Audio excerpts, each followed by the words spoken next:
All of us have rightly condemned the crimes against humanity that are being committed by Vladimir Putin in Ukraine. And the government has moved instantly, within 5 days, to sanction Putin's regime. And the strength of language that was used rightly against Putin as a barbarian, as a thug, as a murderer, as a warmonger, all of which are true, all of those things apply to the State of Israel in its treatment of the Palestinians, and yes, the government is concerned about its use of language and doesn't feel it is appropriate to even use the word apartheid when Amnesty International, the most respected human rights organisation in the world, and Human Rights Watch, within a very short period of time, issue these damning reports saying that Israel, since its foundation, has been built on a system of oppression and domination and apartheid and racism, involving the murder of unarmed,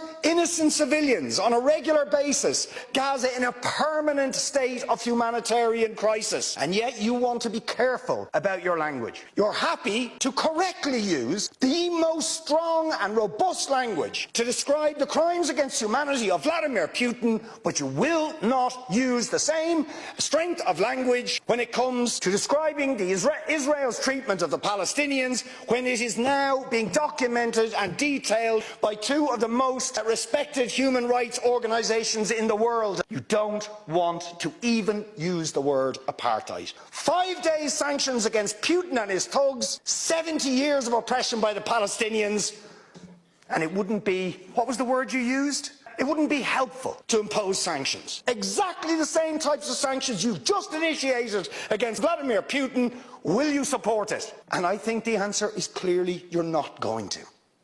And then we ask the question, why? Why?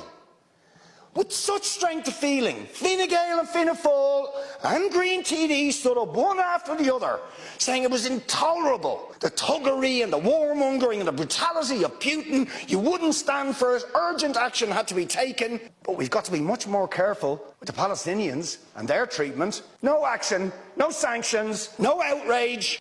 Words of concern. We'll raise it. We'll raise it. We'll call on them to do things. Now, you see, if you're going to have moral standards, those standards have to be consistent. Show some moral backbone, show some consistency. Otherwise, they are not standards at all. They are just cynicism.